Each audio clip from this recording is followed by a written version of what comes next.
Let's get to the Brisbane Lions, and in particular, Joe Daniher. Chris Fagan, the coach, had this to say when asked about him after the game. Does Joe Daniher frustrate you sometimes as much as he frustrates us watching on? Yeah. Is that sort of, do you speak to him about that, or is how do you approach that? Obviously we'll review the game and talk about missed opportunities, and that'll be part of the feedback that comes his way. Here's some vision of Joe Daniher playing the game. Just such a talented player, Joe.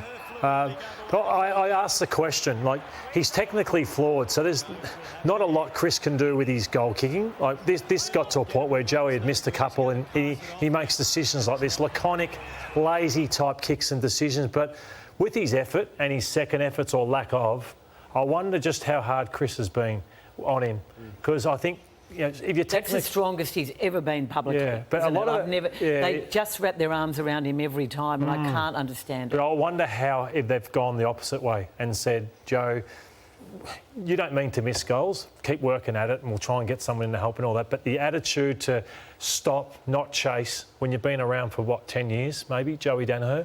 I wonder just how hard they've been on him in that situation, because I see the killer instinct in Jeremy Cameron to run down, chase players, the premiership type players that get to the dais and they win premierships as key forwards. He's not looking one at the moment after all this time with what he's like when he doesn't have the ball in his hands. And he'd be such a frustrating teammate to play with, Lordo. So a week ago, this was him demanding the ball from Hipwood. You can see him in the goal squares demanding it. So that body language isn't good as a teammate, and that's why he would be a frustrating teammate to play with. Now, Brisbane eventually, the ball, Hipwood missed, it goes back out, and Link McCarthy kicks a goal. And then this is the discussion between Daniher and Hipwood. I mean, that's the body language a week ago.